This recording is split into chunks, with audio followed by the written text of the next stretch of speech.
So మొత్తానికి BC reservation bill preparation ప్రక్రియ start అయిపోయింది.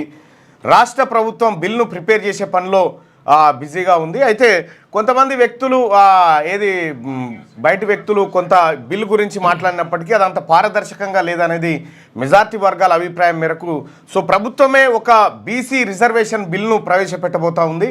ఆ బిల్లులో 42% రిజర్వేషన్ను బీసీలకు ఇవ్వాలనేటువంటి తీర్మానాన్ని అసెంబ్లీ పాస్ చేసి ఆ తర్వాత రాష్ట్రపతి ఆ తర్వాత పార్లమెంట్ ఇటు పంపేటువంటి అవకాశం ఉంది. సో మొత్తానికైతే బీసీ రిజర్వేషన్ల బిల్లు పట్టాలెక్కుతున్నట్టుగా కనిపిస్తూ ఉంది తెలంగాణ రాష్ట్రంలో. రాహుల్ గాంధీ గారు ఇచ్చినటువంటి హామీ ఏదైతే ఉందో కామారెడ్డి డిక్లరేషన్ దాన్ని పరిపూర్ణం చేసే దిశగా రాష్ట్ర ప్రభుత్వం తరఫున ఉండాల్సినటువంటి అవకాశాలు ఎన్ని ఉన్నాయో వాటన్నిటినీ ఫుల్ఫిల్ చేసి బంతిని భారతీయ జనతా పార్టీ కోర్టులోకి అంటే అక్కడ విసిరేయడానికి దాదాపుగా సరంజామా అంతా సిద్ధమైపోయింది. ఇది బీసీ ప్రజలారా. సో ఇక్కడి వరకు రాష్ట్ర ప్రభుత్వం ఏం చేయగలుగుతుందో అంతవరకు చేస్తుంది. సో నెక్స్ట్ బీజేపీ నిజంగా బీసీల పైన చిత్తశుద్ధి ఉంటే ఈ భారతదేశంలో ఉన్నటువంటి బీసీ ప్రధాని నేనే అని చెప్పి నరేంద్ర మోడీ గారు ఏదైతే చెప్పుకుంటా ఉన్నారో ఆయన చెప్పుకునేటువంటి మనిషి నిజంగా బీసీఏ అయితే ఈ బీసీ ప్రజలకు జరిగినటువంటి అన్యాయాన్ని పరిపూర్ణం చేయడం కోసం అంటే అన్యాయాన్ని సరిదిద్దడం కోసం ఈ దేశంలో బీసీలకు 42% రిజర్వేషన్ కనీసం 42% రిజర్వేషన్ను అక్కడ విద్యా ఉద్యోగాల్లో ప్లస్ రాజకీయ పరంగా ఇస్తూ పార్లమెంట్లో బిల్లు పెట్టేటువంటి అంశాన్ని భారతీయ జనతా పార్టీ పరిశీలించాలి. లేకపోతే బీసీలకు భారతీయ జనతా పార్టీ ద్రోహం చేసిన పార్టీగా మచ్చగా మిగిలిపోతుంది. సో ఇదొక అంశం. ఇక సేమ్ టైం బీసీ బిల్లుతో పాటే ఎస్సీ వర్గీకరణ బిల్లును కూడా ఎస్సీ వర్గీకరణ ఏ విధంగా ఉండాలి దానికి చట్టం ఎట్లా చేయాలనేటువంటి అంశం మీద రాష్ట్ర ప్రభుత్వం కసరత్తు చేస్తూ ఉంది. దానికి సంబంధించి ఏబిసిడి వర్గీకరణ ఉండాలని చెప్పి మందకృష్ణ మాదిగ గారు చెప్తా ఉంటే సో వర్గీకరణ 3 దశల్లోనే ఉంటుందని చెప్పి షమీమ్ అఖ్తర్ కమిటీ ఇచ్చినటువంటి నివేదిక నేపథ్యంలో మందకృష్ణ మాదిగ గారు స్టిల్ ఇప్పటికి కూడా అంశాన్ని లైమ్లైట్లో ఉంచి ఏబిసిడి వర్గీకరణలో మాల సామాజిక వర్గానికి ఇతర కులాలను అటాచ్ చేశారు, కానీ ఇతర కులాల సంఖ్య తక్కువ ఉంది. సో మాదిగ సామాజిక వర్గానికి ఎక్కువ కులాలని అటాచ్ చేశారు. ఆ తర్వాత ఇంకొక గ్రూప్కి సంబంధించినటువంటి గ్రూప్ ఏకి సంబంధించినటువంటి కులాల విషయంలో ఉపకులాల విషయంలో కూడా కొద్దిగా తారతమ్యాలు ఉన్నాయనేటువంటి చర్చ ఆయన తీసుకొచ్చిండు. సో ఏది ఏమైనప్పటికీ కూడా ఒకటైతే నిజంగా మందకృష్ణ మాదిగ ఓపికకు నిజంగా హ్యాట్సప్ చెప్పాలి. ఇవాళ తెలంగాణ రాష్ట్రంలో ఉన్నటువంటి మొత్తం మాదిగ జాతి బిడ్డలంతా ఇవాళ మందకృష్ణ మాదిగ కళ్ళ వైపు చూస్తూ ఉన్నారు. దశాబ్దాల ఓపిక, ఎంతో పోరాటం, ఎన్నో ఆత్మహత్యలు, ఎన్నో ధర్నాలు, ఎన్నో రాస్తారోకాలు, ఎన్నో జైలు జీవితాల తర్వాత మందకృష్ణ మాదిగ తన ఉద్యమాన్ని తీరాన్ని చేర్చిండు.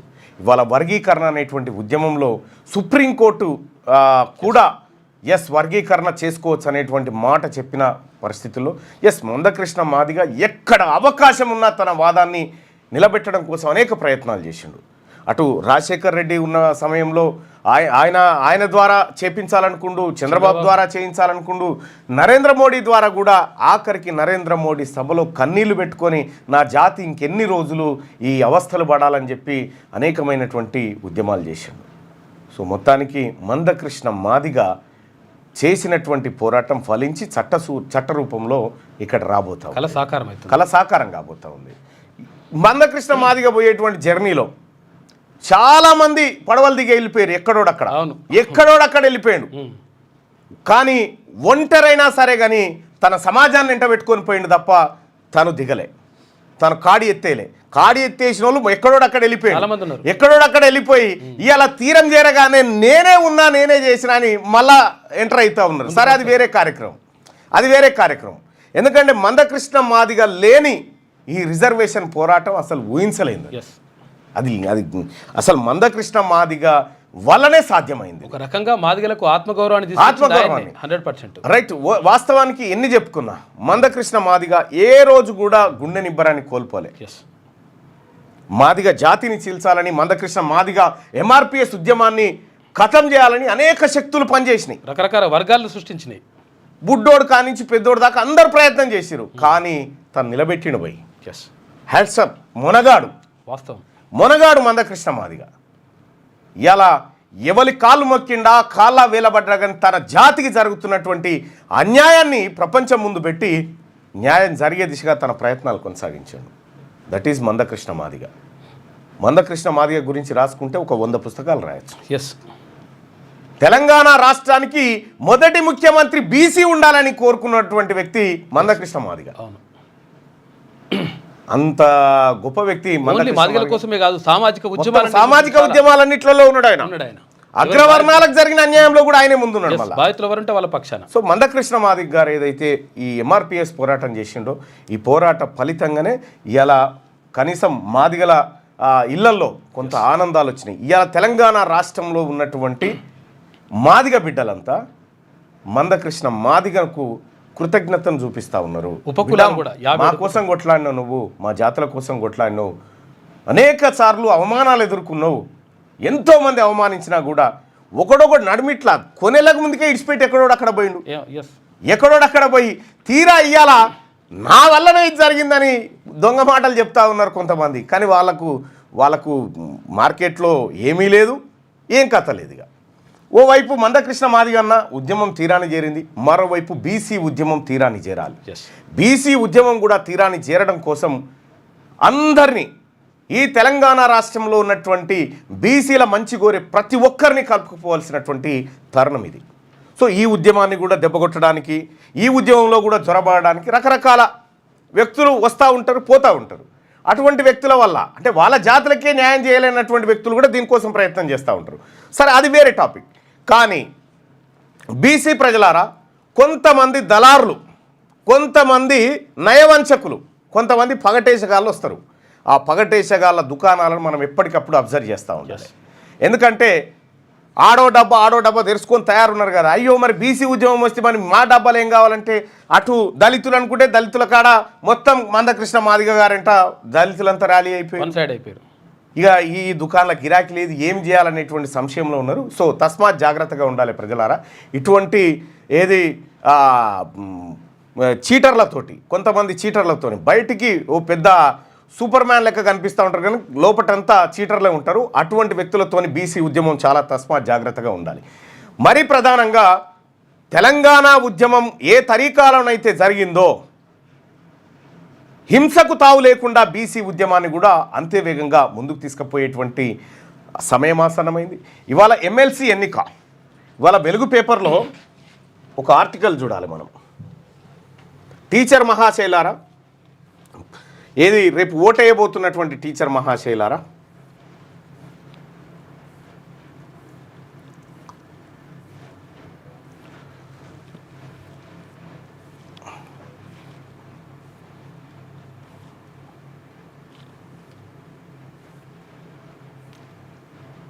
ఓపెన్ పేజ్ ఎందులో చూసినా బా ఓపెన్ పేజ్, ఇదే ఓపెన్ పేజ్ 6th పేజీలోనే ఉండాలి మరి ఎందుకు. ఓకే, బీసీ నినాదానికి ఎమ్మెల్సీ ఎన్నికలు ఒక అగ్ని పరీక్ష. ఎమ్మెల్సీ ఎన్నికలు బీసీ ముఖ్యమంత్రికి బాట. ఎమ్మెల్సీ ఎన్నికలు టీచర్ల పైన బీసీ సమాజం అంతా ఆశ పెట్టుకొని చూస్తా ఉంది. వాస్తవం. టీచర్ల పైన, ఈ టీచర్లు, ఈ మేధావి వర్గం, ఈ బిడ్డలంతా రేపొద్దున బీసీ అభ్యర్థులకు ఓట్లేసి గెలిపిస్తే ఖచ్చితంగా ఈ తెలంగాణ రాష్ట్రంలో బీసీ వాదం మరింత బలపడుతుంది అనేటువంటి ఒక ఆలోచనతో ఇవాళ చిన్న చితక బుడగ జంగాలు, గంగిరెద్దులు అందరూ కూడా వెయిట్ చేస్తూ ఉన్నారు. మా అన్నలు, మా సోదరులు, మా టీచర్లు మా కోసం తమ ఓటును మా భవిష్యత్తు కోసం వేయబోతా ఉన్నారు అనేటువంటి ఆశతో ఎదురు చూస్తూ ఉన్నారు.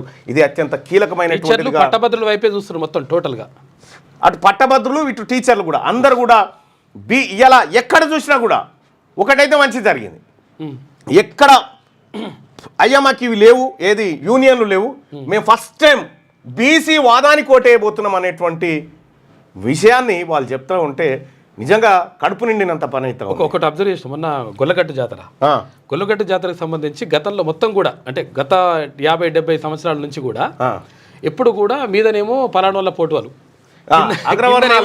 నమస్తే పెట్టుకుంటే మనోళ్ళ ఫోటోలు ఉంటుండే ఫస్ట్ టైం. ఇప్పుడు ఎక్కడ కూడా అబ్జర్వ్ చేసిన మొత్తం ఎక్కడ ఫ్లెక్సీలో కూడా ఒక్క అగ్రవర్ణమైన ఫోటో పెట్టలే క్లియర్ గా, చాలా క్లియర్ గా. మందకృష్ణ మాదిగ ఫోటో ఉన్నది, తర్వాత బీసీ లీడర్లు అందరి ఫోటో ఉన్నది, తీర్మాన్ మల్లన్న ఫోటో ఉన్నది, కానీ ఆర్ కృష్ణ ఉంది, అందరిది ఉంది, కానీ వీళ్ళు ఎవ్వరి కూడా మీద పెట్టలే. అసలు ఒక్క రాజకీయ నాయకుడిది ఈదగాడు ఎవరు? కింద కూడా లేవు. వీళ్ళు ఉన్నారు కదా అప్పర్ కాస్ట్, వాళ్ళ ఒక్క ఫోటో పెట్టలే జాతర అత్యంత పవిత్రంగా అయింది. మామూలుగా కాదు అంటే హైదరాబాద్ నుంచి అక్కడ ఏది సూర్యాపేట వరకు ఫ్లెక్సీలు పెట్టిండ్రు, ఎక్కడ కూడా అవి కనిపించలే. అది వాళ్ళు చెప్తున్నారు. రైట్. బీసీ టీచర్లారా, టీచర్ మహోదయులారా, పెద్దలారా, ఎస్సీ ఎస్టీ మైనారిటీ ఆదివాసీ బిడ్డలారా, ఇవాళ ఎలాగైతే మనం ఎంఆర్పిఎస్ ఉద్యమాన్ని తీరాన్ని చేర్చగలిగినమో బీసీ ఉద్యమాన్ని కూడా తీరాన్ని చేర్చడం కోసం మీ అందరి సహకారాన్ని బీసీ సమాజం ఆశిస్తూ ఉంది. మీ దీవెన బీసీ ఉద్యమం కోరుకుంటా ఉంది. Thank you so much. ఇక వెలుగు దినపత్రికలో ఉన్నటువంటి వార్తలు చూద్దాం. ఇక ఒక డాటా చెప్పాలనుకున్నా నేను, సారీ, డాటాకు సంబంధించి ఇండియన్ ఫారిన్ సర్వీస్లో మొత్తం 718 పోస్టులు ఉన్నాయి. 718 పోస్టులలో 464 పోస్టులేమో అప్పర్ క్యాస్ట్, 257 పోస్టులేమో SC ST OBC. IFS officers, Indian foreign services ఉంటుంది కదా, ఆ 461 మంది అప్పర్ క్యాస్ట్ వాళ్ళు, ఎస్సీ ఎస్టీ ఓబీసీ వాళ్ళు 257 మంది ఉన్నారు అంతే. చూసుకో. తర్వాత అంబాసిడర్స్ అండ్ హై కమిషనర్స్ భారతదేశానికి మొత్తం 127 పోస్టులు ఉంటే 101 మంది అప్పర్ క్యాస్టే, కేవలం 26 మంది ఎస్సీ ఎస్టీ ఓబీసీలు. ఇగో ఇది ఇట్లా భారతదేశంలో ఉన్నటువంటి సెంట్రల్ సెక్రటేరియట్లో కూడా హెచ్ఓడీల్లో మనోళ్ళు ఉండరు. ఇంకా ఆ లెక్కలన్నీ ఒకటొకటిగా ప్రతిరోజు మీ ముందుకు తీసుకొచ్చే ప్రయత్నం చేస్తా. రైట్గా వెలుగు దినపత్రికలో ఉన్నటువంటి వార్తల్ని ఒకసారి చూద్దాం. వర్మ వర్సెస్ రేఖ, ఢిల్లీ సీఎం ఎవరు? ఇవాళ బీజేఎల్పీ మీటింగ్లో ఎన్నిక, రేపు రామ్లీలా మైదాన్లో ప్రమాణం. ఢిల్లీ ముఖ్యమంత్రి పీఠంపై సస్పెన్స్ కొనసాగుతుంది. గురువారం ప్రమాణ స్వీకారానికి ఓవైపు ఏర్పాట్లు జరుగుతున్నా ఇప్పటికీ సీఎం ఎవరనే దానిపై బీజేపీ హైకమాండ్ ఎటు తేల్చలేదు. సీఎం రేసులో రోజుకో పేరు తెరపైకి వస్తుంది. న్యూఢిల్లీ స్థానంలో కేజ్రీవాల్ను ఓడించిన పరమేశ్ వర్మ పేరు ప్రధానంగా వినిపిస్తుండగా, అరే ఇలా ఛత్రపతి శివాజీ మహారాజ్ బీసీ బిడ్డ మహారాష్ట్రలో తన సామ్రాజ్యాన్ని నిలబెట్టినటువంటి మహనీయుడు ఈ బీసీ బిడ్డ ఛత్రపతి శివాజీ మహారాజ్. గర్వపడు బీసీవాడా, నీ వాడు, నీ పూర్వీకుడు, నీ మహారాజు ఆయన. ప్రమాణ స్వీకారానికి ఓవైపు ఏర్పాట్లు జరుగుతున్నా ఇప్పటికీ సీఎం ఎవరనే దానిపై బీజేపీ హైకమాండ్ ఎటు తేల్చలేదు. సీఎం రేసులో రోజుకో పేరు తెరపైకి వస్తుంది. న్యూఢిల్లీ స్థానంలో కేజ్రీవాల్ను ఓడించిన పరమేశ్ వర్మ పేరు ప్రధానంగా వినిపిస్తుండగా, ఈసారి ఢిల్లీ సీఎం సీట్లో కూర్చునేది మహిళేనని, అందులో షాలిమార్ బాగ్ ఎమ్మెల్యే రేఖా గుప్తానే ఆ పదవిని వరిస్తుందని పార్టీలో ప్రచారం జరుగుతుంది. బుధవారం సాయంత్రం జరిగే బీజేఎల్పీ మీటింగ్ తర్వాత ఢిల్లీ సీఎం సీట్పై సస్పెన్స్ వీడబోతుందంట.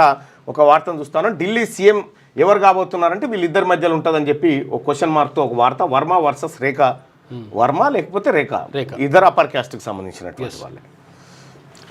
త్వరలో క్యాన్సర్ టీకా, 5-6 నెలల్లో మహిళలకు క్యాన్సర్ టీకా అందుబాటులోకి వస్తుందని కేంద్ర మంత్రి ప్రతాప్ రావ్ జాదవ్ తెలిపారు. క్యాన్సర్ను ఎదుర్కొనే వ్యాక్సిన్ తయారీపై పరిశోధనలు పూర్తి కావచ్చాయన్నారు.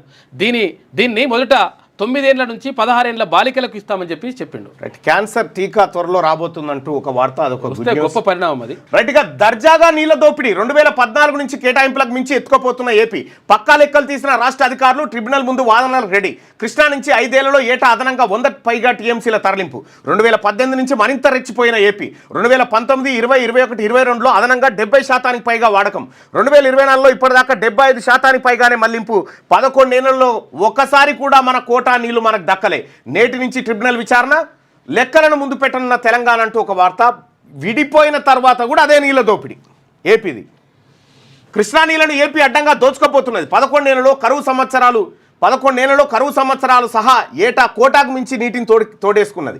తెలంగాణకు మాత్రం ఏ ఒక్క సంవత్సరంలో కూడా కేటాయించిన కోటా దక్కలేదు. ఇందుకు సంబంధించి పక్కా ఆధారాలను రాష్ట్ర అధికారులు సేకరించారు. ఏ ఏడాది ఎవరెవరు ఎంతెంత కృష్ణా జలాలు వాడుకున్నారో లెక్కలు తీశారు. 2014 నుంచి ఇప్పటి వరకు 11 ఏళ్లలో ఏపీ జలదోపిడీ ఏ స్థాయిలో జరిగిందో చెప్పేలా ఈ గణాంకాలున్నాయి. గంపగుత్తగా 2 రాష్ట్రాలకు 811 టీఎంసీలను కేటాయిస్తే అందులో ఆంధ్రప్రదేశ్కు 512 టీఎంసీలు, తెలంగాణకు 299 టీఎంసీల చొప్పున అలకేట్ చేశారు. ఈ 299కు ఒప్పుకొని వచ్చింది కేసీఆర్. అది కానీ ఏపీ మాత్రం ఏటా తన కోటాకు మించి నీళ్ళని ఎత్తుకెళ్ళింది. తెలంగాణ రాష్ట్రం ఏర్పడిన 2014 నుంచే ఈ జల దోపిడీ మొదలైంది. ఆ తర్వాత రాను రాను మరింత పెరిగింది. 5 వాటర్ ఇయర్లలో అయితే ఏటా 620 టీఎంసీల కన్నా ఎక్కువ నీళ్ళను దొడ్డిదారిన ఏపీ తరలించకపోయింది. కేటాయించిన 512 టీఎంసీల కంటే అదనంగా 100 నుంచి 170 టీఎంసీల దాకా తీసుకుపోయింది. ఏపీ దోపిడీపై తెలంగాణ ఇరిగేషన్ అధికారులు ఎప్పటికప్పుడు కృష్ణా బోర్డుకు ఫిర్యాదు చేసినా ఆ రాష్ట్రాన్ని బోర్డు కంట్రోల్ చేయలేకపోతా ఉంది. నీళ్ల దోపిడీ యథేచ్ఛగా సాగుతూ ఉంది. ఏపీ నీళ్ల దోపిడీ తెలంగాణకు అన్యాయం చేస్తూ ఉందనేది ఈ వార్తలో ఉన్నటువంటి సారాంశం. అసలు తెలంగాణ ఉద్యమం పుట్టినటువంటి ప్రధాన అంశాల్లో నీళ్ళు ఒకటి. ఫస్ట్ది నీళ్లు, నిధులు, నియామకాలు. నీళ్ళే ఫస్ట్.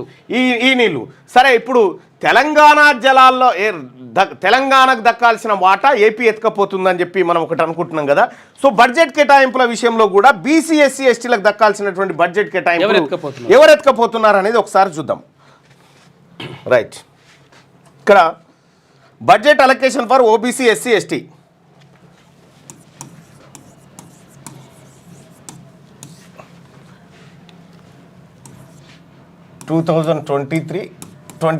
బడ్జెట్లో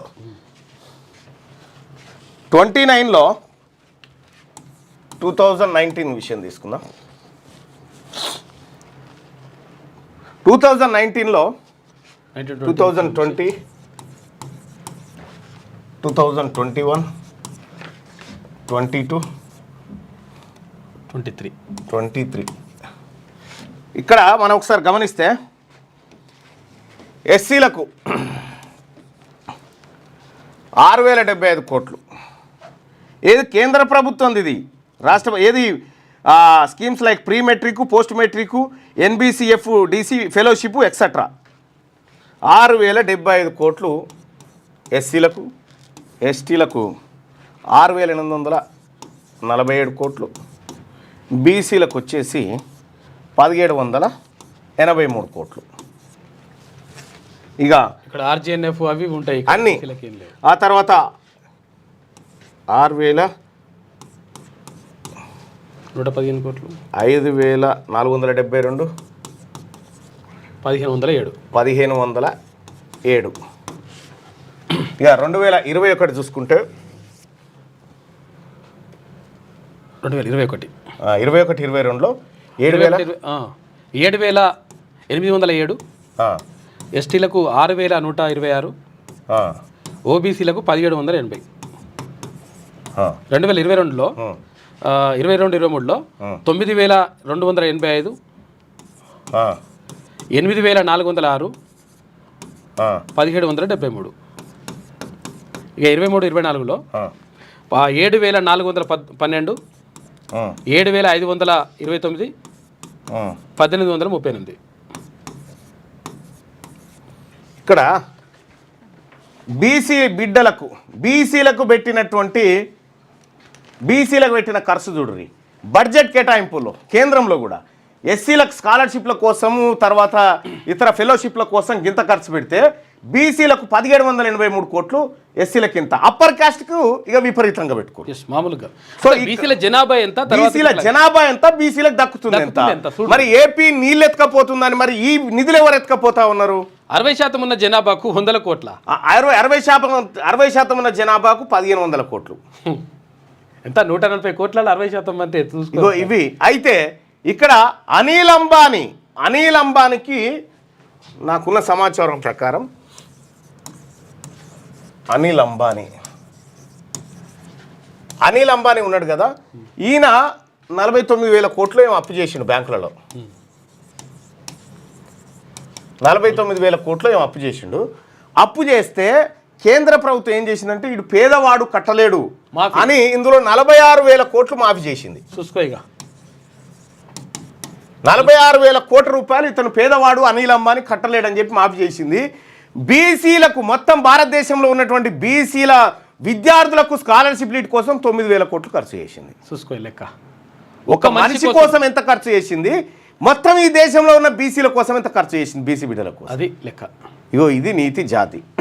మనం నీళ్ళ గురించి మాట్లాడుకుంటున్నాం కానీ వీటి గురించి రాహుల్ గాంధీ గారు చెప్తుండు, వాస్తవానికి ఇక్కడ పేపర్లలో వస్తలేదు. అవును, అది ఎందుకు రాస్తలేరో అర్థమవుతలేదు. అదేంటో ఫేక్ న్యూస్, సైబర్ క్రైమ్స్ ను కంట్రోల్ చేయాలి, దేశమంతా ఒక యూనిట్ గా పనిచేయాలి సీఎం రేవంత్. సైబర్ నేరాలు ఆర్థిక వ్యవస్థకు ప్రమాదం, సైబర్ సెక్యూరిటీలో దేశంలోనే రాష్ట్రం నంబర్ 1.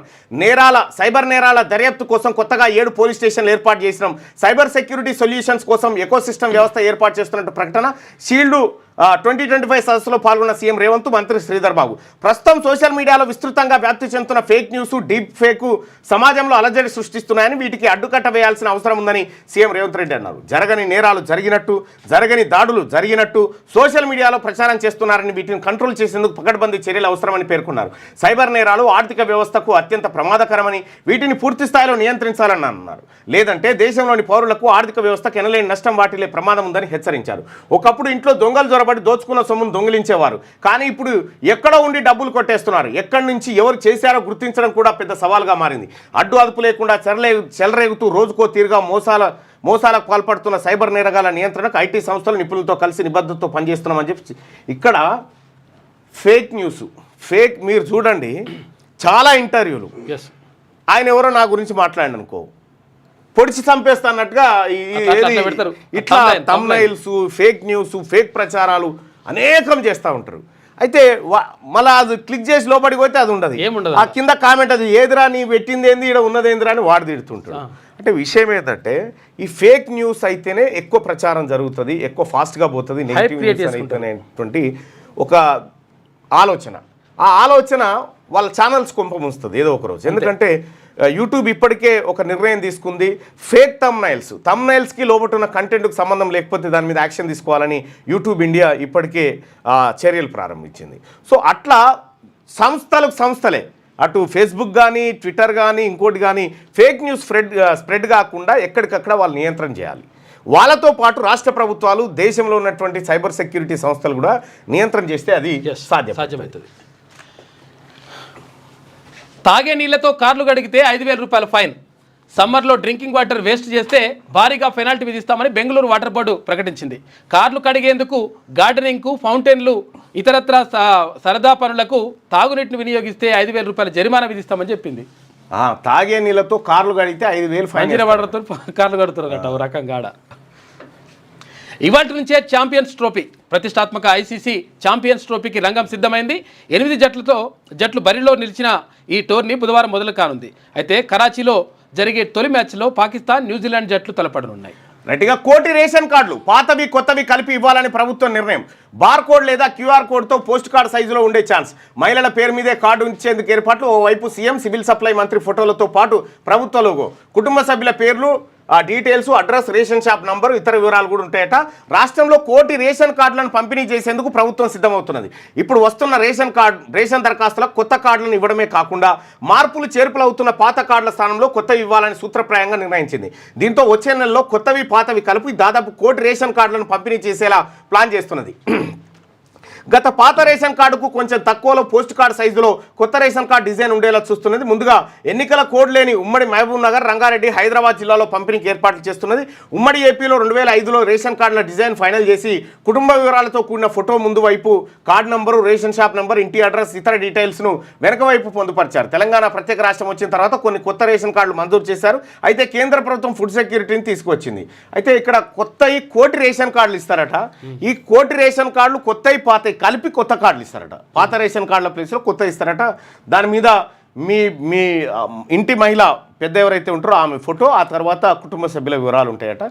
ఏ రేషన్ కార్డు వాళ్ళది, ఆ తర్వాత ఏ షాప్ అలాట్ చేసిరు వాళ్ళకు ఏ అడ్రస్ అనేది క్లియర్గా ఉంటుందట. ముందుగా ఏది ఎలక్షన్ కోడ్ లేనటువంటి జిల్లాలో పంపిణీ చేస్తారట. ఇక పూల సాగుపై రియల్ దెబ్బ. హైదరాబాద్ శివారు మండలాల్లో ఒకప్పుడు 1000 ఎకరాల తోటలు, నాడు 5,000 ఎకరాలకు పైగా ద్రాక్ష తోటలు, ఇప్పుడు 200 ఎకరాలకు. 10 ఏళ్లలో వెంచర్లు, ఫ్లాట్లతో మాయమైన ఫ్లోరీ ఫ్రూట్స్ కల్చర్. ఒకప్పుడు మన పూలు, ద్రాక్ష విదేశాలకు ఎగుమతి, ప్రస్తుతం ఇతర రాష్ట్రాల నుంచి దిగుమతిపైనే ఆధారం. ఒకప్పుడు ద్రాక్ష పళ్ళు పండించేది హైదరాబాద్ ఉంటుండే, ఎటు పోయినాయి అవన్నీ మాయం. రాష్ట్రంలో పూలు పండ్ల తోటల సాగుపై రియల్ ఎస్టేట్ దెబ్బపడింది. హైదరాబాద్ శివారు మండలాల్లో ఒకప్పుడు వేల ఎకరాల్లో తోటలు ఉండగా 10 ఏళ్లలో అవి వెంచర్లు ప్లాట్లుగా మారిపోయాయి. దీంతో నాడు విదేశాలకు పూలు ద్రాక్ష లాంటి పండ్లను ఎగుమతి చేసిన రాష్ట్రం నేడు ఇతర రాష్ట్రాల నుంచి దిగుమతి చేసుకోవాల్సి వస్తున్నది. ఐటీ ఫార్మా హబ్గా పేరుగాంచిన హైదరాబాద్ నగర శివారు ప్రాంతాలు 10 ఏళ్ల కిందటి వరకు పూలు పండ్ల తోటలకు ఫేమస్. నగరం చుట్టుపక్కల సుమారు 20,000 ఎకరాల్లో బంతి, చామంతి, గులాబీ, నేల సంపంగి, గ్లాడియోలు, ఆ తర్వాత జబ్బేరా లాంటి పూలు సాగయ్యాయి. ఇక్కడ నేలల స్వభావం, ప్రత్యేక వాతావరణ పరిస్థితిలో పండిన పూల సైజుకు, క్వాలిటీకి దేశంలోని మరే ప్రాంతంలోని పూలు సాటి రాకపోయేటివి. ఇలా సుమారు 20,000 ఎకరాల్లో పూలు, 20,000 ఎకరాల్లో వివిధ పండ్ల తోటలు, ప్రధానంగా 5,000 ఎకరాల్లో ద్రాక్ష సాగయ్యేది. అవన్నీ కర్మగా అయిపోయినాయి. ఇవి చేయంగా ఏది రియల్ ఎస్టేట్లు చేయంగా. వాదనలు వినిపిస్తూ కుప్పగూలిన అడ్వకేట్, హైకోర్టులో గుండెపోటుతో మృతి. హైకోర్టులో మంగళవారం విషాద ఘటన చోటు చేసుకుంది. 21వ కోర్టు హాల్లో ఓ కేసు విచారణ సమయంలో న్యాయమూర్తి ముందు వాదనలు వినిపిస్తూ అడ్వకేట్ పసునూరు వేణుగోపాలరావు గుండెపోటుతో కుప్పకూలిపోయారు. వెంటనే అతన్ని అంబులెన్స్లో పక్కనే ఉన్న ఉస్మానియా ఆసుపత్రికి తరలించారు. అయితే డాక్టర్లు పరీక్షించి అతడు గుండెపోటుతో అప్పటికే మృతి చెందినట్టుగా నిర్ధారించారు. హైకోర్టులో వాదనలు వినిపిస్తున్న సమయంలోనే ఆయన హార్ట్ అటాక్తో కింద పడ్డాట, చనిపోయినట అడ్వకేటు వేణుగోపాలరావు. పాపం. శ్రీశైలం డ్యామ్ సేఫ్టీపై సర్కార్ ఫోకస్. ఇక అత్యంత ప్రమాదకరంగా తర్వాత ప్లంజ్ పూల్ గొయ్యి టెట్రా పాడ్స్తో పూడ్చాలని ఇరిగేషన్ శాఖ యోచన. ఎన్డీఎస్ఏ చైర్మన్కు లేఖ రాయాలని నిర్ణయం. ఇటీవల సిడబ్ల్యూసీ చైర్మన్తో భేటీ. టెట్రా పాడ్స్ ప్రస్తావన. ఎన్డీఎస్ఏకు లేఖ రాయాలని చైర్మన్ సూచన. 2009లోనే గొయ్యి పడినా ఇవాటికి పట్టించుకొని ఏపీ. శ్రీశైలం డ్యామ్ సేఫ్టీపై రాష్ట్ర సర్కార్ దృష్టి సారించింది.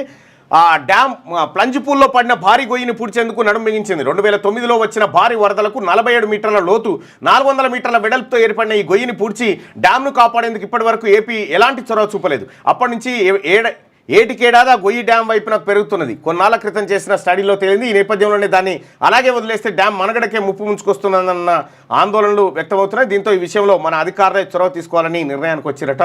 శ్రీశైలం నీళ్ళు ఎత్తుకపోయేదే వాళ్ళు, ఇప్పుడు డ్యామ్ను కాపాడే బాధ్యత తెలంగాణ.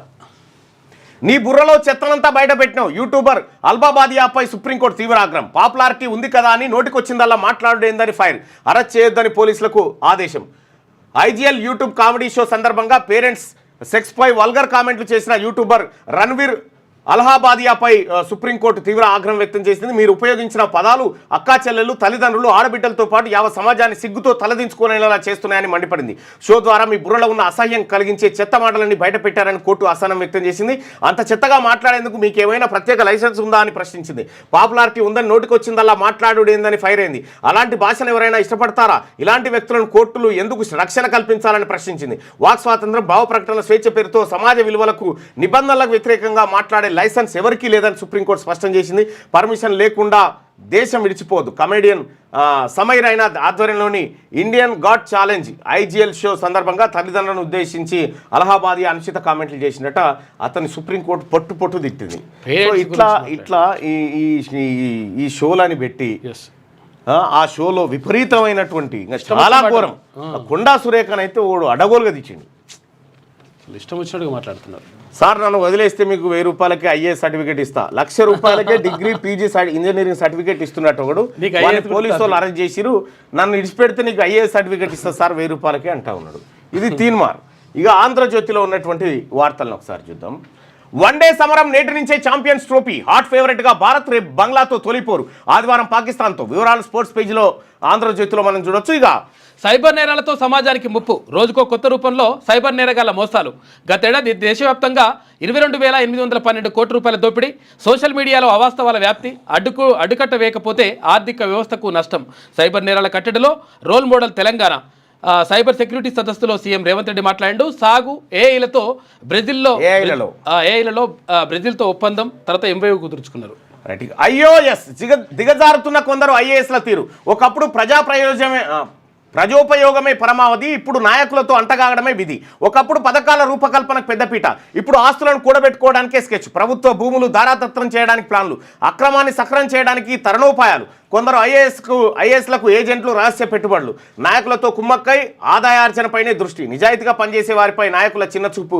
అటువంటి వారికి మంచి పోస్టింగ్ దక్కడం గగనమే. ముఖ్యమంత్రి రేవంత్ రెడ్డి వ్యాఖ్యల నేపథ్యంలో చర్చ జరుగుతూ ఉందట. కొంతమంది ఐఏఎస్లు నాయకులకు అంటగాగుతున్నారు. ఇది ముఖ్యమంత్రి గారే అన్నాడు.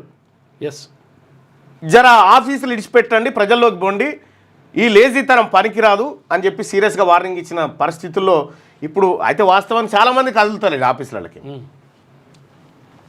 తెలంగాణకు 131 టీఎంసీలు, ఆంధ్రప్రదేశ్కి 27 టీఎంసీలు. ఈ ఏడాది మిగిలిన కాలానికి వాటాలివే. ఇప్పటికే 639 టీఎంసీలు వాడిన ఏపీ నీటి పంపకాలకు 2015 ఒప్పందానికి కట్టుబడి మినిట్స్లో కృష్ణా బోర్డు అగో తెలంగాణకు 131 టీఎంసీలు, ఆంధ్రప్రదేశ్కి 27 టీఎంసీలు. మిగిలిన నీళ్ళు ఇప్పుడు మిగిలిన నీళ్ళ అంతా ఆల్రెడీ వాడేసి వాళ్ళు. నీటి పంపకాలకు 2015 ఒప్పందానికి కట్టుబడి మినిట్స్లో కృష్ణా బోర్డు ట్రైబ్యునల్ తెచ్చేదాకా 66-34 నిష్పత్తిలో పంచుకోవాలని స్పష్టీకరణ, నీటి వినియోగానికి ప్రణాళికలు సమర్పించాలని ఇరు రాష్ట్రాలకు సూచన. ఇక్కడ ఇదివరదాకా నీళ్ల దోపిడీ చేసిన ఏపీ గురించి ఇంత పెద్ద అక్షరాలు లేవు. తెలంగాణ 131 అని ఇంత పెద్దగా చేసి విషయం అని రాస్తుంది. అసలు యాక్చువల్ విషయం ఏంటంటే ఈ విషయం రాయాలి ఏంటంటే ఇప్పటికే 639 టీఎంసీలు వాడిన ఏపీ అనేది పెద్దగా రావాలి. కానీ అది రాకుండా ఇంత హెడ్లైన్లో కూడా ఇంత మాయాచాలం చూడు. మొన్న మొత్తం ఏమంటుంటే బీసీలుగా బలా బీసీ అని చెప్పేసి ఒక స్టోరీ రాసింది. రాసినప్పుడు ఏం చేస్తుందంటే ఆంధ్రజ్యోతి ఏం చేస్తుందంటే ఇంత మీది తీసుకుపోయి వచ్చేస్తుంది. బలా బీసీ అని రాసి లోపల దాన్ని పట్టుకొని ముందుకు పోతే రూపాయలు 6,000 కోట్లు ఇవ్వండి, జంట జలాశయాల గోదావరి జలాల తరలింపునకు అవసరం. పాలమూరు రంగారెడ్డికి నీటి కేటాయింపులు చేయాలి. రాష్ట్రాల నీటిపారుదల శాఖ మంత్రుల సదస్సులో మంత్రి ఉత్తమ్. తాగునీటి స్థిరీకరణకు 16,000 కోట్లు ఇవ్వండి కేంద్రాన్ని కోరిన మంత్రి సీత. విషయం ఏంటంటే అసలు యాక్చువల్గా ఇక్కడ ఏది 811 టీఎంసీలల్లో 550 టీఎంసీలు తెలంగాణకు రావాలి. అయితే 299 టీఎంసీలకి సంతకం పెట్టొచ్చుండు కాక. అయితే పెట్టొచ్చిన తర్వాత ఆ 299 టీఎంసీలన్నా వాడిండా అంటే అందులో 100 నుంచి 170 టీఎంసీలు ఎక్కువ వాడుకున్నట్ట వాళ్ళు ఏపీ వాళ్ళు ఈ 299లో కూడా. అది కథ. రూపాయలు 300 కోట్లే ఉద్యోగుల బిల్లుల చెల్లింపై సర్కార్ సీలింగ్. నెలకు కనిష్టంగా 1000 కోట్లు అవసరం, కానీ అన్ని బిల్లులు కలిపి 300 కోట్లు మించొద్దని ఆర్థిక శాఖకు ప్రభుత్వం ఆదేశాలు. సంక్షేమ పథకాలకే నిధులు మళ్లించాలని స్పష్టం. నిధులు సమకూరాక బిల్లుల చెల్లింపంటూ తమ బిల్లులు ఎప్పుడు చెల్లిస్తారంటూ నెలల తరబడి కళ్ళు కాయలు కాసేలా ఎదురు చూస్తున్న ఉద్యోగులు ఉపాధ్యాయులకు ప్రభుత్వం పిడుగులాంటి వార్త చెప్పింది. పెండింగ్ బిల్లులను ఇప్పట్లో చెల్లించలేమని తేల్చేసింది. ఉద్యోగులు పదవి విరమణ చేసిన వారు వాళ్ళు ఎట్లా బతారు? వాళ్ళు ఉద్యోగస్తులు పదవి విరమణ చేసినటువంటి వాళ్ళ జీవితాలు ఏం కావాలి, వాళ్ళు ఎట్లా బతకాలి వాళ్ళకి బిల్లులు ఇవ్వకపోతే? కాంట్రాక్టర్లకు బిల్లులు ఆపూరి తప్పే ఉంది. ఏం కొంపలు కొట్టుకపోతున్నాయి, దాంతో ఏమైనా అలుగులు దుంకి పారేది ఉందా ఇప్పుడు తెలంగాణలో? ఉద్యోగస్తులకు రావాల్సినటువంటి డిఏలు, రావాల్సినటువంటి పిఆర్సీలు, రావాల్సినటువంటి ఏవి ఇవ్వకపోతే వాళ్ళు ఎట్లా బతారు మరి? ఈ పెద్ద పెద్ద కాంట్రాక్టర్లు ఆపురి 1000 కోట్లు 1,00,000 కోట్లు ఉన్నాయి. ఈ చిన్న చిన్న కాంట్రాక్ట్ ఉద్యోగులు పదవి విరమణ చేసిన వారి బిల్లుల చెల్లింపై సీలింగ్ విధించింది. ఒక నెలలో చెల్లించే బిల్లుల మొత్తం 300 కోట్లకు మించరాదని ఆర్థిక శాఖ సుస్పష్టంగా ఆదేశాలు ఇచ్చింది. అంతకు మించి ఒక్క పైసా చెల్లించిన ఆర్థిక శాఖపై భారం పడే అవకాశం ఉంది. కేసీఆర్ చేసిపోయినటువంటి పెంట ఆర్థిక వ్యవస్థను చిన్న భిన్నం చేసిపోయింది. ఆ రిటైర్మెంట్లు ఇప్పుడు ఎందుకు అవుతున్నాయి అంటే 3 ఏళ్ళు పెట్టిండుగా ఎక్కువ. గట్టిగా జేఎన్టీయూ వీసీగా కిషన్ కుమార్ రెడ్డి 16 ఏళ్ల తర్వాత వర్సిటీ ప్రొఫెసరే ఉపకులాధిపతిగా హర్షం వ్యక్తం చేస్తున్న సిబ్బంది. హర్షం వ్యక్తం చేస్తుంది చేస్తుంది ఈమె. అర్ధరాత్రి సిఈసి ఎంపిక సుప్రీం ఉత్తర్వుల ఉల్లంఘనే. రాహుల్ గాంధీ విమర్శ, ఆర్థిక వ్యవస్థ సర్వనాశనం, కేంద్ర సర్కార్పై ఖర్గే ధ్వజం. ఎంత పెద్ద వార్త! అర్ధరాత్రి సిఈసి ఎంపిక ఓదికి సుప్రీంకోర్టులో విచారణలో ఉండంగా చేసేసారు. పెద్ద రాహుల్ గాంధీ ఫోటో ఇక్కడ అసలు యాక్చువల్గా ఒక సైడ్ ఇక్కడ వేసేసి పెద్దగా వేసేసి ఇది జరిగింది, అన్యాయం జరిగిందని సిఈసి అంటే ఈ దేశంలో ప్రభుత్వాలను పెట్టి ఇంకో ప్రభుత్వాన్ని దించేటువంటి పెద్ద వ్యవస్థ. ఆ వ్యవస్థ వార్త చీఫ్ ఎలక్షన్ కమిషన్ అట్లా చేసిరని చెప్పేసి అంటే హైదరాబాద్ కిటకిట, ఢిల్లీ కన్నా భాగ్యనగరంలో అధిక జనసాంద్రత. అక్కడ చదరపు కిలోమీటర్కు 11,313 మంది, ఇక్కడ 18,161 మంది. 2031 నాటికి 3.92 కోట్లకు చేరనున్న తెలంగాణ జనాభా. వచ్చే 10 ఏళ్లలో మనమేమో 3,95,00,000 ఆధార్ కార్డులు ఇచ్చేసినాం. ఇప్పుడు వచ్చే 10 ఏళ్లలో భారీగా పెరగనున్న వృద్ధుల సంఖ్య. ఏడాది నుంచి 5 ఏళ్లలో పిల్లల సంఖ్య 2021తో పోలిస్తే 2036 నాటికి 25% మేర తగ్గుముఖం. 34 ఏళ్లలో వారి సంఖ్య గణనీయంగా తగ్గుదల. 60 ఏళ్లకు పైబడే వారిలో 60% మేర వృద్ధి. 80 ఏళ్లు దాటిన వారి సంఖ్యలో 82% పెరుగుదల. తెలంగాణ గణాంకాల సంగ్రహం 2024లో వెళ్ళడట. కిటకిట కటకట అనుకుంటూ రాసుకొచ్చింది. కిటకిట కటకట అనుకుంటే మొత్తానికి లేర్రా నాయన. ఈ వార్త వెనకాల అసలు కథ ఏంటంటే వేరే బీసీల లెక్క గంతే అని చెప్పాలనేటువంటి ఇవన్నీ చేసుకోవచ్చు. ఇది ఎప్పటికైతుందట 3 కోట్ల 2031 అంటారు 3 కోట్లతో. ఇప్పటికే 4 కోట్లు దాటి 4 కోట్లు దాటింది అప్పుడే. ఇగో ఒకటి ఈ తగ్గిరు ఒకటేదో నాకు ఎవరో పంపిరు. 2019 నుంచి జనాభా తగ్గుముఖం పట్టింది, పెరుగుతూనే లేదని చెప్పి ఓటు పెట్టిరు. అది చెప్తుండగానే 150 కోట్లు క్రాస్ అయ్యి ఆ చైనా దాటిపోయింది. దాటిపోయింది అవును. ఎస్ ఎటుకెళ్ళి దాటిపోయింది మరి ఎక్కడ అది చెప్తుండగానే దాటిపోయింది. ఎప్పుడు ప్రపంచంలో మొదటి స్థానానికి వస్తుంది. స్నానానికి పనికిరావు కలుషితమైన త్రివేణి సంగమ జలాలు, కుంభమేళా ప్రాంతంలో పడిపోయిన నీటి నాణ్యత, స్థాయిని మించిన ఫికల్ కొలిఫామ్ బ్యాక్టీరియా ఆందోళన వ్యక్తం చేస్తున్న ఎన్జిటి నీటి నాణ్యత పెంపునకు యూపీ సర్కార్ చర్యలు చేపట్టిందట. 55 కోట్ల మంది స్నానాలు చేస్తూ ఉంటాయి నీళ్ళు అవి మొత్తం ఎన్జిటి చెప్తుంది అసలు కై పనికిరావని. మహాకుంభు కాదు మృత్యుకుంభు ఏర్పాట్లలో యూపీ విఫలం, బెంగాల్ ముఖ్యమంత్రి మమతా బెనర్జీ ధ్వజమెత్తినటువంటి వార్త ఇక్కడ మనం చూడొచ్చు. రైట్గా బీసీసీఎంకు పెరుగుతున్న మద్దతు, కులగణన సర్వేతో మొదలైన చిచ్చు, ఆసక్తికర డిస్కషన్కు దారితీసిన పీసీసీ చీఫ్ మహేష్ కుమార్ గౌడ్ వ్యాఖ్యలు, ఇంట్రెస్టింగ్గా మారిన ఏఐసీసీ ఓబీసీ అధ్యక్షుడు అజయ్ సింగ్ యాదవ్ కామెంట్స్, బీసీలో అనూహ్యంగా పెరిగిన చైతన్యం, ఇప్పుడు కాకుండా ఇంకో 4 ఏళ్లలో రాష్ట్రానికి బీసీ ముఖ్యమంత్రి ఖాయమనే భావన. సో కులగణన సర్వే పుణ్యమో బీసీలో వస్తున్న చైతన్యమో కానీ తెలంగాణలో బీసీసీఎం నినాదం జోరందుకుంది. ఇటీవల బీసీల సాధికారిత చట్టసభలో బీసీలకు అనాదిగా జరుగుతున్న అన్యాయంపై రాష్ట్ర వ్యాప్తంగా గట్టి చర్చ మొదలైంది. కులగణన సర్వే తర్వాత అన్ని రాజకీయ పార్టీలో బీసీ ప్రకంపనలు స్టార్ట్ అయ్యాయి. అధికార పార్టీకి సంబంధించిన కీలక నేతలే బీసీ ముఖ్యమంత్రి ప్రస్తావన తేవడం ఆసక్తికరంగా మారింది. ఈ నెల 17న గాంధీభవన్లో టీపీసీసీ అధ్యక్షుడు మహేష్ కుమార్ గౌడ్, ఏఐసీసీ ఓబీసీ విభాగం అధ్యక్షుడు అజయ్ సింగ్ యాదవ్తో కలిసి మీడియా సమావేశం నిర్వహించారు. అయితే ఈ సందర్భంగా మహేష్ కుమార్ గౌడ్ ఆసక్తికర కామెంట్ చేశారు. ఇప్పటికే రేవంత్ రెడ్డి ముఖ్యమంత్రిగా కొనసాగుతారని, భవిష్యత్తులో మాత్రం బీసీలే సీఎం కావచ్చు అన్నారు. ఇక ఆయనతో పాటు ప్రెస్ మీట్లో పాల్గొన్న ఏఐసీసీ ఓబీసీ విభాగం అధ్యక్షులు అజయ్ సింగ్ యాదవ్ కూడా ఒక విధంగా మహేష్ కుమార్ గౌడ్ చేసిన కామెంట్స్కు బలం చేకూరే వ్యాఖ్యలే చేశారు. తెలంగాణకు మున్ముందు బీసీ నాయకుడే ముఖ్యమంత్రి అవుతారన్నారు. ఒక విధంగా కాంగ్రెస్ పార్టీకి సంబంధించిన ఇద్దరు కీలక నేతలు చేసిన వ్యాఖ్యలు ఆ పార్టీలో అంతర్గతంగా పెద్ద దుమారానికి దారితీశాయంటూ బీసీ సీఎం ఎలా అవునన్నా కాదన్నా 100% బీసీలో చైతన్యం వచ్చింది. 10% వచ్చింది అంతే. బీసీల్లో చర్చ మొదలైంది. బీసీల్లో మా వాటా ఏదనేటువంటి ఆలోచన మొదలైంది. ప్రజలారా నిజంగా నేను గర్వపడతా ఉన్నా బీసీలో వచ్చినటువంటి చైతన్యానికి. చాలా గొప్ప విషయం. ఇక అనుపమ ఆగేదే లేదట. ఏం చేయాలని అనుకుంటున్నారు? అశ్లీల కంటెంట్ నియంత్రణకు మీ చర్యలేంటి? కేంద్ర ప్రభుత్వాన్ని ప్రశ్నించిన సుప్రీంకోర్టు మీరు ఏమైనా చేయాలనుకుంటే సంతోషిస్తాం, లేకపోతే మేము ఆ వ్యాక్యూమ్ని వదిలిపెట్టాం. పాడ్కాస్టర్ రణ్వీర్ అలాబాదియాపై కోర్టు ఆగ్రహం వ్యక్తం చేసిందట. ఇక రుణమాఫీ 25% కాలే, కేసీఆర్ పాలనలో రైతు రాజుగా బతికిండు. ఈ 75% అయితే అయింది కదా నువ్వు ఒప్పుకున్న కాడికి. స్థానిక ఎన్నికలు వస్తాయనే కాంగ్రెస్ నేతలు డ్రామాలు ఆడుతున్నారు. ఆమన్గల్ రైతు మహాధర్నాలో కేటీ రామారావు. షెడ్డుకు ఈ కార్ రేస్ కేసు నత్తనడకన సాగుతున్న విచారణ. డిసెంబర్ 19న ఎఫ్ఐఆర్ నమోదు. ఇవాళకి 2 నెలలైనా పురోగతి శూన్యం, కేవలం విచారణకే పరిమితం. కేటీఆర్ అరెస్టు ప్రచారం అంతా ఉత్తదేనా? ఇక బీఆర్ఎస్కు మైలేజ్ పెరుగుతుందని ఈ ఫార్ములా రేస్ ఏమైందని అడుగుతా ఉన్నారు. మరి ఎన్నికల ఇంకోట ఏం కథనా, దాని వెనకాల ఏం జరుగుతుందో తెలియదు. ఫోన్ ట్యాపింగ్ కేసు కూడా అట్లే అయిపోయింది. కాళేశ్వరం విచారణది అట్లే పోయింది. కరెంటుది అట్లే పోయింది. ఏందో మరిగా. త్వరలో క్యాన్సర్ టీకా పరిశోధనలు పూర్తిగా వచ్చినాయి. అయితే ట్రయల్ కొనసాగుతున్నాయి. 5-6 నెలల్లో అందుబాటులోకి. మహిళల్లో క్యాన్సర్ నివారణ కోసం టీకా. 9 నుంచి 16 ఏళ్ళ బాలికలు అర్హులు. ఇక కేంద్ర సహాయ మంత్రి ప్రతాప్ రావు జాదవ్ అంటున్నారు. ఇక అర్ధరాత్రి నిర్ణయం ఏంటి? సిఈసి ఎంపికపై సుప్రీంలో విచారణ జరుగుతోంది. అభ్యంతరాల నివేదికను మోడీకి అందించాం. అప్పుడే కొత్త సిఈసి నియామకం సరికాదు. కాంగ్రెస్ అగ్రనేత రాహుల్ గాంధీ సిఈసి ఎంపికపై అభ్యంతరాలకు సంబంధించి సుప్రీంకోర్టులో దాఖలైన పిటిషన్పై విచారణ జరుగుతుండగానే ప్రధానమంత్రి నరేంద్ర మోడీ, హోంమంత్రి అమిత్ షా అర్ధరాత్రి వేళ కొత్త సిఈసిపై నిర్ణయం తీసుకోవడం ఏంటని రాహుల్ గాంధీ ప్రశ్నించారు. ఎంపిక కమిటీలో సభ్యుడైన విపక్ష నేత తీవ్ర ఆగ్రహం వ్యక్తం చేశారు. ఈ మేరకు మంగళవారం ఎక్స్లో పోస్ట్ పెట్టారు. కార్యనిర్వాహక వర్గం జోక్యం లేని స్వతంత్ర ఎలక్షన్ కమిషన్లో ఎన్నికల సంఘం కమిషనర్, ప్రధాన ఎన్నికల కమిషన్ ఎంపిక చేసే ప్రక్రియ కీలకమన్నారు. ఎంపిక కమిటీ నుంచి సీజేఐను తొలగించడం ద్వారా మోడీ ప్రభుత్వం సుప్రీంకోర్టు ఆదేశాలను ఉల్లంఘించిందని ఆరోపించారు. ఇది ఎన్నికల ప్రక్రియ సమగ్రతపై లక్షలాది మంది ఓటర్ల ఆందోళనకు కారణమవుతుందన్నారు. కమిటీ కూర్పు ప్రక్రియను సుప్రీంకోర్టులో సవాల్ చేస్తూ వేసిన పిటిషన్పై మరో 48 గంటల్లో విచారణ జరగాల్సి ఉండగా రాత్రికి రాత్రి ప్రధాని, హోంమంత్రి నిర్ణయం తీసుకోవడం సరికాదని అన్నారు. సో మొత్తానికి ఎన్నికల సంఘానికి ఎవరు చైర్మన్ ఉండాలో వాళ్ళని అర్ధరాత్రి పూట డిసైడ్ చేశారు నరేంద్ర మోడీ, అమిత్ షా ఇద్దరు కలిసి.